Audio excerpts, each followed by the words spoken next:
নমস্কার বন্ধুরা, বেশ কয়েকদিন পরে আপনাদের সামনে এলাম।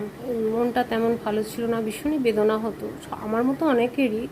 যেমন 2রা মে গেছে সত্যজিৎ রায়ের জন্মদিন, 9th মে গেছে রবীন্দ্র জয়ন্তী, আমাদের সেদিন বিবাহবার্ষিকীও ছিল।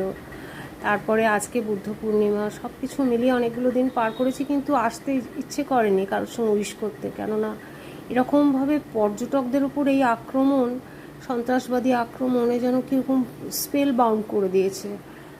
যাই হোক, তারপরে আবার এই আর আক্রমণ, পরশু থেকে একটু বিরতি হয়েছে, আবার তলে তলে দেখছি কাল থেকে একটু অশান্তি, সব মিলিয়ে মনটা তেমন ভালো নেই। আর সবকটে একসঙ্গে জানিয়ে দিলাম। এছাড়া কবিগুরুর যেমন 1913 খ্রিস্টাব্দে নোবেল প্রাইজ পেয়েও নেননি, যুদ্ধ না থামলে বিশ্বযুদ্ধ তিনি নেবেন না বলেছিলেন, মোস্ট প্রবাবলি 17ই নিয়েছিলেন। সেটাও আমাকে মনে করালো এবং মনে হলো যে আগে একটু বিরতি হোক, তারপরে আমি বলবো। সেই জন্য আজ